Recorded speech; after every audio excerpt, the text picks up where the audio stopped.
Eu saúdo os irmãos com a graça e a paz do nosso Senhor e Salvador Jesus Cristo. Amém. É um motivo de muita felicidade mesmo para mim estar aqui hoje nessa igreja, a igreja que me viu nascer, né? Muitos irmãos e das irmãs aí já me pegaram no colo, cuidaram de mim quando eu era criança, a igreja de meus avós, meus pais, e não importa onde eu esteja, nem quando seja, essa também vai ser sempre a minha igreja. Eu já inicio também consignando, constando a gratidão que eu e minha família nutrimos por cada um dos irmãos, que os irmãos têm lembrado de nós em suas orações, e com certeza as suas orações têm chegado até o trono de Deus, porque Ele tem respondido e tem sido conosco, e por isso nós somos muito, e eu pessoalmente, muito gratos a cada um dos irmãos. E eu peço, eu sei que os irmãos sempre lembram de nós, mas eu peço que continue lembrando de nós, continue orando por nós, por mim, meu pai, meu irmão, ali em Fortaleza, para que Deus continue sustentando. Meus irmãos, eu trago deles um abraço, trago deles a gratidão, porque pelas orações, pelo conforto, pela amizade e a irmandade que os irmãos dessa igreja têm mantido com a nossa família, principalmente nesse momento que nós estamos vivendo. Você que é conhecido dos meus irmãos, a passagem, vamos dizer assim, do Tito, meu irmão, agora no início do mês passado, e apesar, meus irmãos, da nossa fé, da nossa convicção em Jesus, do nosso conhecimento de sabermos que Ele era alguém que estava nos caminhos do Senhor, que estava firme e preparado, o nosso lado humano ele apela muito. Então, a dor da saudade, da falta, da ausência, ela é pesada, ela nos leva até o mais profundo da nossa fraqueza humana. E nesse momento é Deus que nos traz de volta, em seu conforto, em sua soberania. E eu agradeço muito a oração dos irmãos por isso. Mas essa experiência relativa ao meu irmão, ela me trouxe um aprendizado muito grande, dentre os quais eu vou expor, paulatinamente, hoje aqui com os irmãos. Eu espero que cada um dos irmãos siga o espírito de oração, porque eu não sou pregador. O pregador que é Edson, de Genésio, o pregador é meu pai. Eu só gosto de falar sobre Jesus, o que Ele tem feito na minha vida e as coisas que Ele fará. Eu gosto de falar do que está na palavra de Deus. Se os irmãos tiverem um pouquinho de paciência comigo e se conectarem com Deus, eu acredito que Ele vai falar o meu coração e falar o coração de cada um deles. Tá bom? Eu convido os irmãos a abrirem as suas Bíblias. Com a liberdade eu vejo pelo celular, fica mais fácil, eu já não estou enxergando muito bem. Abrirem as suas Bíblias no livro de Mateus, capítulo 16. Mateus, capítulo 16, versículos 13 em diante. Assim diz a palavra de Deus. E chegando Jesus às partes da Cesareia de Filipe, interrogou os seus discípulos, dizendo: Quem dizem os homens ser o Filho do Homem? E eles disseram: Uns dizem ser João Batista, outros Elias, e outros Jeremias ou um dos profetas. Então Jesus disse a eles: E vós? Quem dizeis que eu sou? E Simão Pedro, respondendo, disse: Tu és o Cristo, o Filho do Deus vivo. E Jesus, respondendo, lhe disse: Bem-aventurado és tu, Simão Bar-Jonas, porque não foi carne e sangue que te revelou, mas meu Pai que está nos céus. Pois também eu te digo: Tu és Pedro, e sobre esta pedra edificarei a minha igreja, e as portas do inferno não prevalecerão contra ela. Amém. Senhor Deus e Pai, Deus Altíssimo, estou aqui, Senhor Jesus, meu lugar santo, Deus, aqui aqui, Senhor, para servir de canal, Senhor Jesus, de instrumento, meu Deus. Então, usa, meu Deus, a minha mente, as minhas palavras, meu Deus, usa a minha língua, a minha boca, Senhor Jesus, para que eu não fale nada de mim mesmo, meu Deus, mas que eu fale tudo aquilo e somente aquilo, meu Deus, que for da tua vontade. Não deixa, meu Deus, que meu orgulho, minha vaidade, meu Deus, minhas características pessoais se sobreponham, Senhor Jesus, mas me usa, meu Deus, de forma inteira, meu Deus.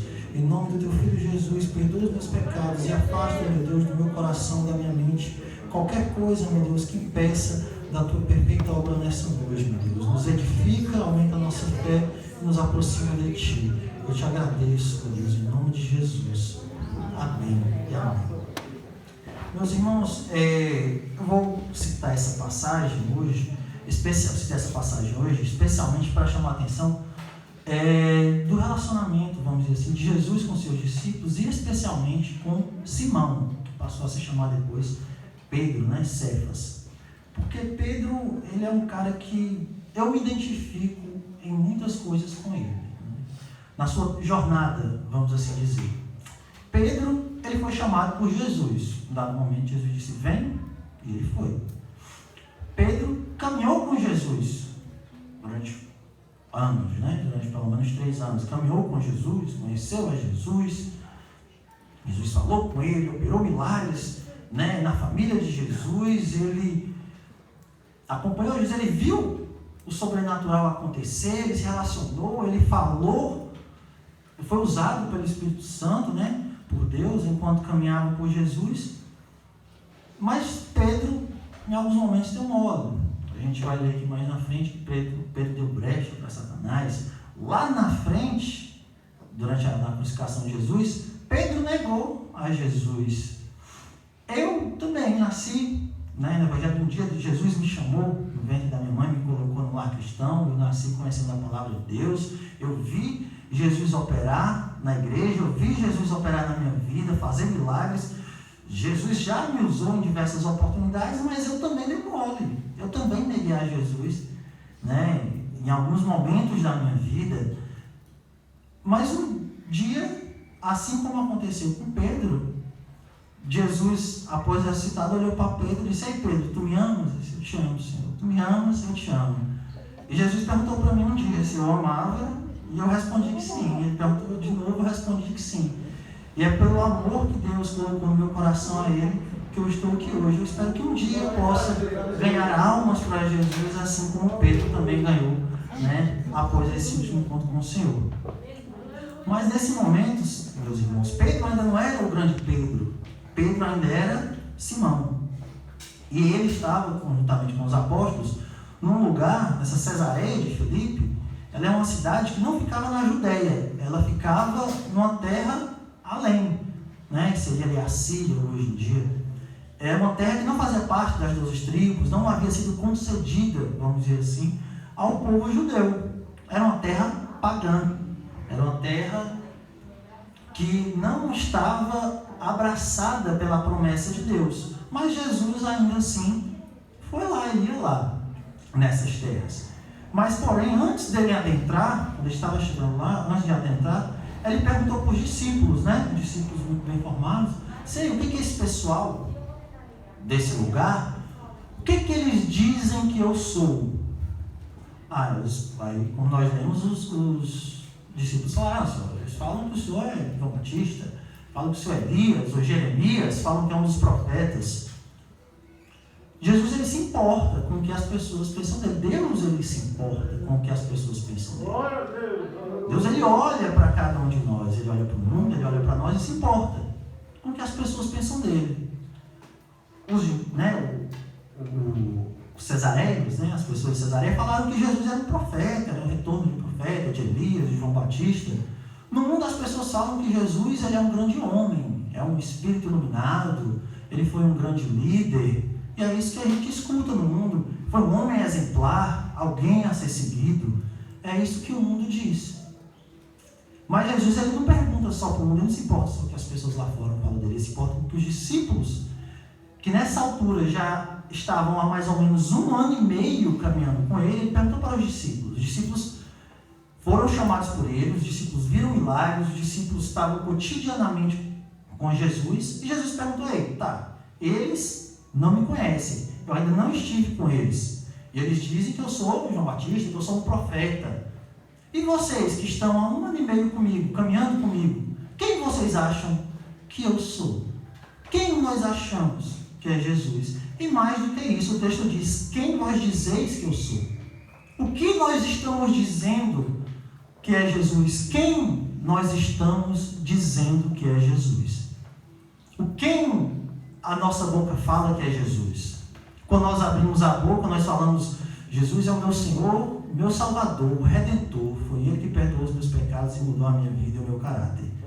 A nossa boca fala isso? As nossas ações falam isso?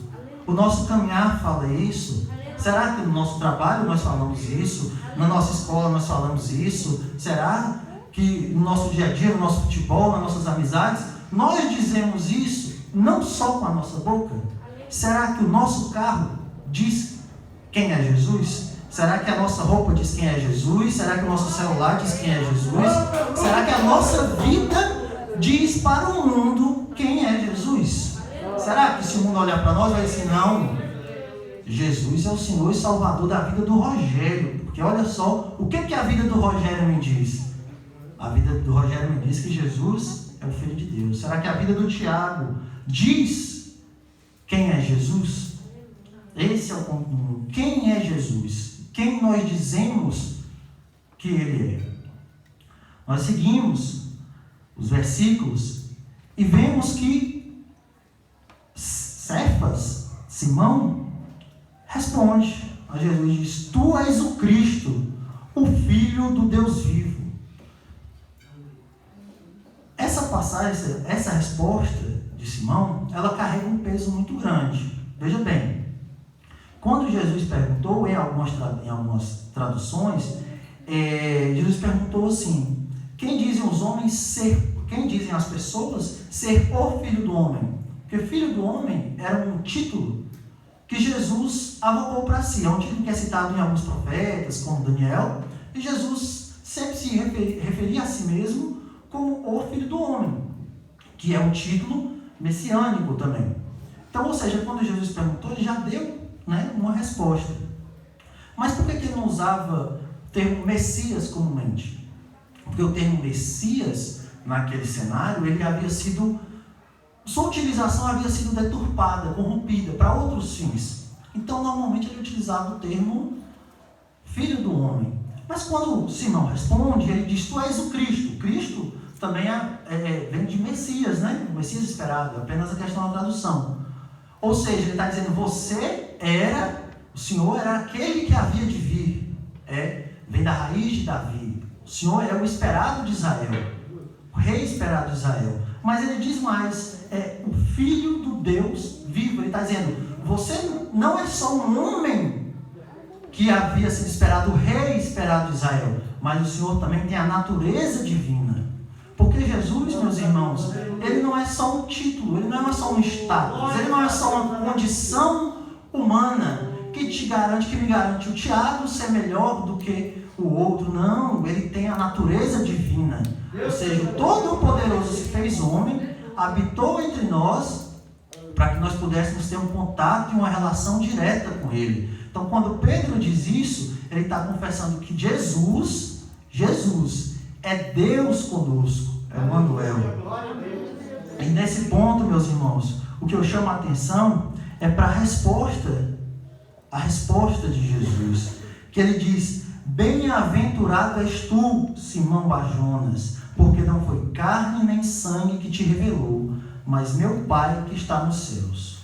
Ele começa bem-aventurado, em algumas traduções diz, privilegiado és. Ou seja, nesse ponto a gente pode dizer bem-aventurado, privilegiado ou feliz és tu, Simão Barjonas. Nós já podemos extrair desse ponto a seguinte conclusão, que a felicidade do cristão está na revelação de Deus. Porque foi Deus que revelou a Simão que Jesus era o Filho de Deus vivo, o Messias, o Salvador que havia de vir. Ou seja, meus irmãos, a bem-aventurança de Simão consistia em ter recebido a revelação de Deus. A revelação de Deus é que trazia a bem-aventurança, a felicidade, porque a felicidade do cristão, a bem-aventurança do cristão, não está aqui no mundo material. A bem-aventurança do cristão não está na saúde dele, não está na riqueza dele, não está nas posses dele, no trabalho, no emprego, na família, não está disso. A felicidade do cristão, a bem-aventurança do cristão vem antes disso. Vem da revelação de Deus para a vida dele, de que Jesus é o Salvador dele, que Jesus é Deus, e o Deus que viveu entre nós, não pecou e que morreu no lugar dele. Ou seja, meu irmão, o motivo da tua felicidade não tem que ser o teu dinheiro, não tem que ser a tua família, a tua saúde, não tem que ser nada disso. O motivo da tua felicidade tem que ser que Jesus é Deus, e que um dia Ele veio para cá para morrer pelos seus pecados e te fazer limpo, te dar acesso a Deus. A bem-aventurança do crente é essa. Não é a bem-aventurança do mundo. A bem-aventurança do mundo é outra coisa. A bem-aventurança do mundo é passageira. A bem-aventurança do mundo, o tempo destrói, a traça corrói, a ferrugem come. Uma coisa que eu aprendi com meu irmão foi isso. Ele era um cara que, se você olhasse apenas nos olhos materiais, talvez você não fosse extrair um exemplo de sucesso. Porque ele fez milhões, ele construiu o quê? Eu tenho alguns clientes, conheço algumas pessoas que têm realmente milhões e construíram muitas coisas. Mas elas não tinham a felicidade que ele tinha. Porque a felicidade do crente, a bem-aventurança do crente, ela independe do mundo, do que está à volta dele. A gente pode se entristecer, a gente pode se aborrecer, mas a felicidade que vem de Deus, ela permanece nos nossos corações pelo simples fato de que Jesus é o Filho do Deus vivo. E é nesse aí que eu creio. Essa é a nossa felicidade, meu irmão. Não é a mesma felicidade do mundo, não. A gente pode, irmão, seguir explanando a palavra de Deus para tratar sobre o que a gente vem vendo hoje do Evangelho. Quem é o Jesus em que nós temos crido? O que nós estamos dizendo? O Jesus em que temos crido e que nós estamos falando, o Jesus que nós dizemos ao mundo e para nós mesmos, é o Filho de Deus? É o Filho de Deus vivo? Você crê no Filho de Deus? Você crê no Deus vivo? Você crê no Messias, no Salvador? É nele que você crê? É nele que você crê? Você tem certeza? Pois eu tenho uma coisa para dizer para você hoje, meu irmão. Se é nesse Jesus que você crê, Ele tem um convite para você hoje. Aliás, Ele já fez o convite, eu só quero lembrar. Esse Jesus, Filho de Deus, Ele quer que eu e que você morramos. Como assim, Tiago? Estava tão feliz. Eu vou explicar, meu irmão. Após essa revelação que Deus deu a Pedro sobre a natureza de Jesus, nós podemos adiantar no versículo 21. Diz o seguinte: desde então, começou Jesus a mostrar aos seus discípulos que convinha ir a Jerusalém e padecer muito dos anciãos e dos principais dos sacerdotes e dos escribas, e sofrer, e ser morto e ressuscitar ao terceiro dia. E Pedro, tomando-o em parte, começou a repreendê-lo, dizendo: Senhor, tem compaixão de ti, de modo algum te acontecerá isso. Meus irmãos, o que nós podemos ver aqui é o seguinte: Pedro tinha acabado de ter a revelação de Deus, a revelação que orienta nossas vidas, de que Jesus é o Filho de Deus. Porque enquanto o mundo diz que Jesus era um grande líder, um espírito iluminado, era um exemplo, Deus nos diz que Jesus era o Filho de Deus, que nós podemos inclusive extrair da Bíblia que o próprio Deus dá esse testemunho. Se nós abrimos Gênesis, se puder me ajudar, abrir em 1 João capítulo 5, versículo 10, e lê para a gente? 1 João 5 e 10.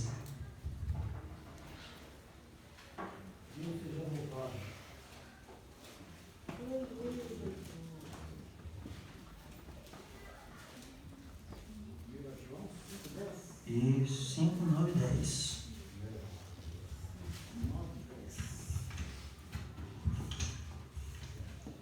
5, 9 e 10. Se recebemos o testemunho dos homens, o testemunho de Deus é maior. Porque o testemunho de Deus é este, que seu Filho testificou. Quem crê no Filho de Deus, em si mesmo tem um testemunho. Quem em Deus não crê é mentiroso e o fez. Porquanto não creu no testemunho que Deus de seu Filho deu. Isso. O que a gente extrai aqui na carta, na epístola de João, ele fala que Deus, o próprio Deus, é o testemunho. Onde foi que Deus é o testemunho? Lá em Mateus, versículo 3, quando Jesus é batizado, e vem uma voz do céu e diz: esse é meu filho amado, em quem eu me comprazo. Ou seja, o próprio Deus deu um testemunho que Jesus era o seu filho, era o Filho de Deus. E nesse aspecto, meu irmão, o que a gente extrai é que tudo aquilo que é revelação de Deus se mantém nesse cerne, de que Jesus é o Filho de Deus. Como assim, Tiago? Isso é muito simples. O que eu quero dizer, meu irmão, é que se você escutar uma palavra, uma doutrina, um hino, seja lá o que for, que não trate Jesus como centro, isso não vem de Deus. Não é revelação de Deus. A revelação de Deus é que Jesus está no centro de todas as coisas, que Ele é o Filho de Deus. E quando esse homem, o Filho de Deus, o Messias esperado, falou com os seus discípulos: não, vou ter que ir para Jerusalém, chegar lá eu vou sofrer bastante, na mão dos anciões, na mão dos romanos, eu vou sofrer e vou morrer. E depois eu vou ressuscitar no terceiro dia. O mesmo Simão disse: não, peraí, como assim? O Messias, o Cristo, o Filho do Deus vivo, vai morrer? Vai sofrer? Como assim? Não é possível. Aí chamou Jesus no canto e disse: Senhor, faz isso não, pelo amor de Deus, o Senhor é o Filho de Deus, como é que você vai fazer? Vai passar por isso? Meus irmãos, não é suficiente que nós tenhamos a revelação de Deus, que Deus nos apresente a sua revelação. Não é suficiente. A gente precisa ter a consciência real de quem é Jesus e de quem nós somos. Pedro teve a revelação de Deus, mas ele ainda não foi convertido, ele não estava liberto. Por que você diz isso? Porque o próprio Jesus o repreendeu. Meus irmãos, tudo aquilo que não está centrado no Evangelho não provém de Deus. Como assim, Tiago? O que Jesus falou para Pedro? Para trás de mim, Satanás, que me serves de escândalo, porque não compreendes as coisas que são de Deus, mas as que são dos homens. Meus irmãos, tudo aquilo que não trata Jesus como centro vem de Satanás, é do inimigo, não faz parte, não é o Evangelho de Jesus. Tudo aquilo que coloca o homem no centro é de Satanás. A gente imagina, às vezes, eu estou até parafraseando um pastor lá do Ceará, a gente imagina às vezes que o que é o Evangelho do Satanás, o que é a palavra do Satanás, é o que o pessoal usa um negócio estranho, invoca demônio. Não, meu irmão, não é isso não. Para ser do Satanás, para ser satânico, basta não ter Jesus no centro. Para ser satânico, basta focar no homem, focar na pessoa. Para ser satânico, basta esquecer que Jesus é o Filho de Deus, é soberano, e que Ele tem um propósito, que Ele tem uma missão, e que Ele tem uma vontade soberana, para focar na pessoa e dizer assim: não, meu irmão, Deus vai fazer por você, Deus é que não sei o que, você em primeiro lugar, que Deus está te olhando, Deus tem que te atender, Deus vai te tirar, não sei de onde, vai te colocar no palco, é que Deus vai fazer por você, Deus vai te servir, Deus vai estar com você, porque Deus tem que fazer por você, que Deus tem que te te atender, Deus é que tem que fazer aquilo outro, como se Deus que fosse o servo. Meu irmão, tudo aquilo que não tem Jesus no centro, que não tem a vontade de Deus no centro, não provém de Deus. Onde é que já se viu um filho de Deus sofrendo, morrendo? Meu irmão, essa aqui era a vontade de Deus. E se a vontade, se Deus fez isso com o filho dele, por que ele não pode fazer a gente sofrer um pouco também? Se Deus fez isso com o filho dele, deixou que o filho dele fosse judiado e morresse da forma mais vergonhosa possível, por que eu não posso sofrer também? Por que eu não posso chorar, não posso passar adversidade? Por que eu não posso morrer, o meu parente não pode morrer? Por que eu não posso passar pela luta, pela adversidade, pela tempestade? Por que eu não posso passar vergonha no mundo? Por que eu não posso ser difamado, caluniado? Por que eu não posso ser apedrejado pelas palavras dos outros? Por que eu não posso ser excluído? Por que eu não posso ser rejeitado? Meu irmão, não deixa essa conversa de andar de vitória em vitória, não. A vitória em vitória que a gente anda é espiritual, rapaz. A vitória em vitória que a gente anda são os degraus que nos aproximam de Deus. A vitória em vitória que a gente anda é aquela que Paulo falou, de se mortificar, de ir morrendo, de diminuir para fazer Deus crescer nas nossas vidas. É isso que é a vitória do crente, meu irmão. A vitória do crente é essa. A vitória do crente não está nas coisas materiais, não, meu irmão. A vitória do crente está em se aproximar de Deus. A Bíblia nos diz, em Eclesiastes, que não se glorie o sábio na sua sabedoria, o rico na sua riqueza, ou o forte na sua força, mas antes em me conhecer.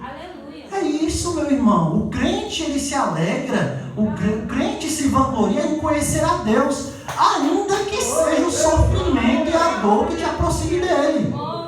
É isso, meu irmão. Se você tiver que sofrer, você vai sofrer, mas vai sofrer feliz, porque é esse sofrimento que te aproximando de Deus. Ora, quem é o dono da tua vida? Você não falou que mais cedo que Jesus não era teu Senhor e teu Salvador? Ele não é teu dono. Ele é teu dono, é Ele que cuida de você, Ele é que cuida do teu coração, da tua família, das tuas finanças. Ele é que cuida de tudo, da tua saúde, meu irmão. Ele é que cuida, não fica achando aí que o corona, que não sei o que, etc, e coisa e tal. Faz a sua parte, se cuida, meu irmão, mas o dono da tua saúde é Deus, o dono das tuas finanças é Deus, o dono de tudo é Deus, rapaz. Só vai acontecer com você aquilo que for da vontade dele, porque Ele é que é teu dono, é Ele que manda em você, Ele que manda em tudo. Então, meu irmão, não se aflija, não fique aí perdido, procurando resposta milagrosa, onde não tem Jesus.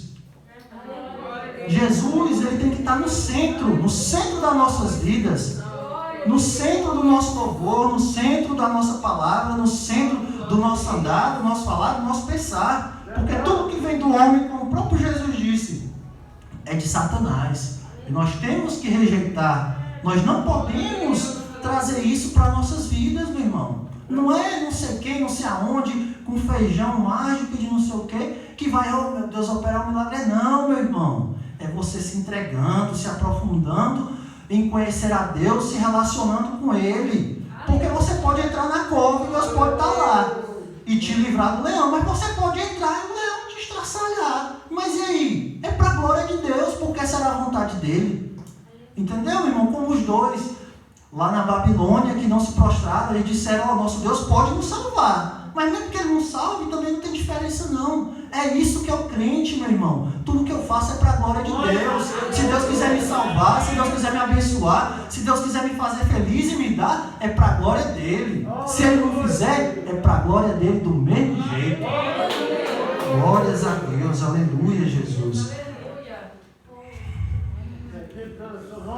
Glórias a Deus. Meus irmãos, a gente vive hoje se deparando com o Evangelho de Pedro, por onde a gente anda.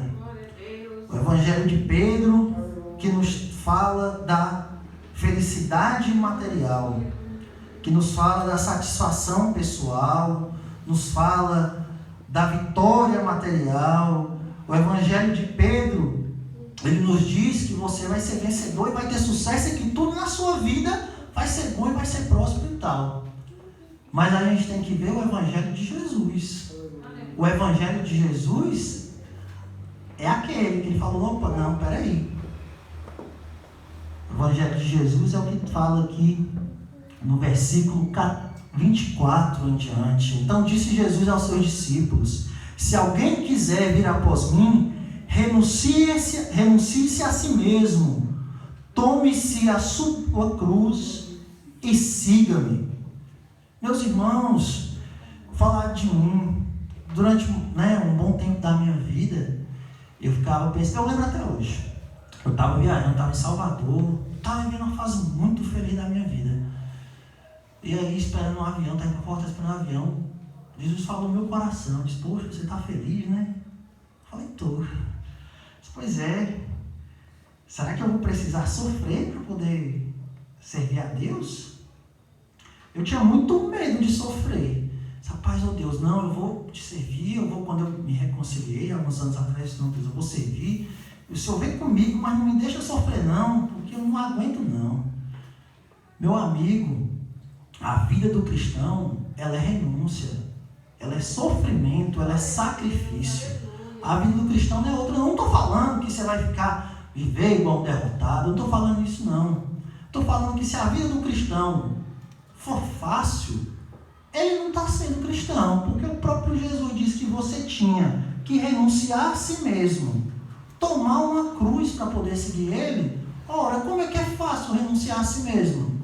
Eu sou cheio de vícios, cheio de pecado que eu gosto, que me deixa feliz, que eu sinto vontade de fazer, me regozijo em fazer. Pecados bons, meu irmão, pecado não é ruim não.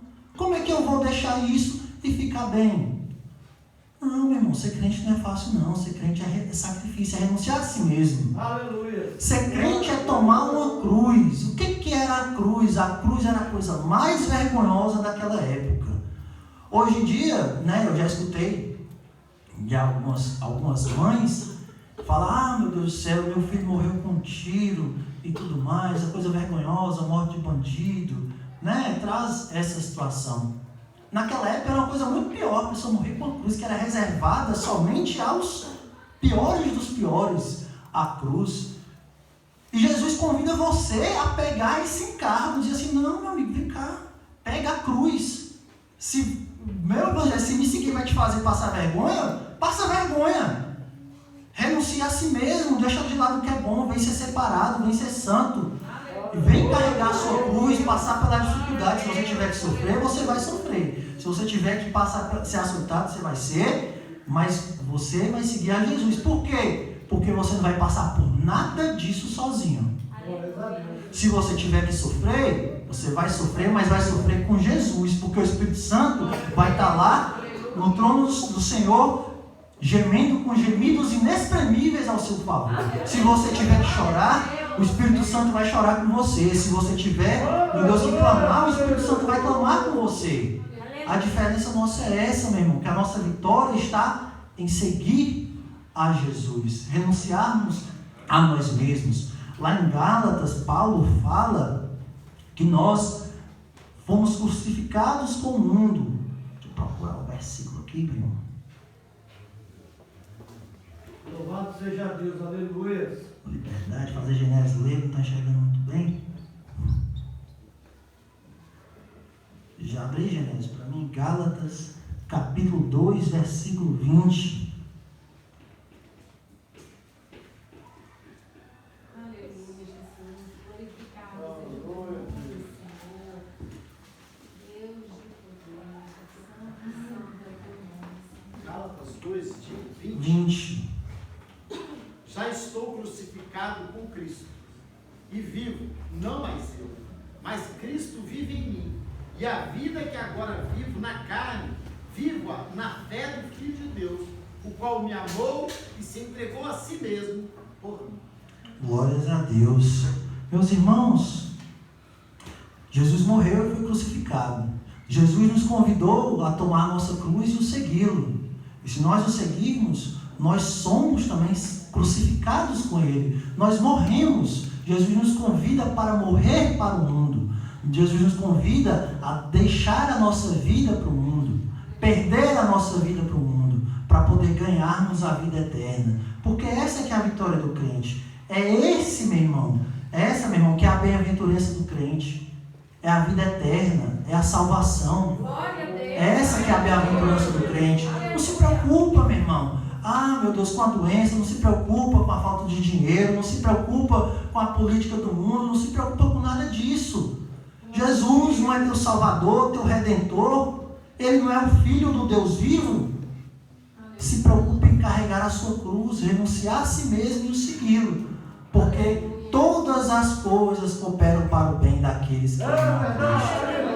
Glórias a Deus. Eu agradeço, meus irmãos, pela oportunidade. Peço aos irmãos, continuem orando por mim, pela minha família. Tá bom? Tudo de bem.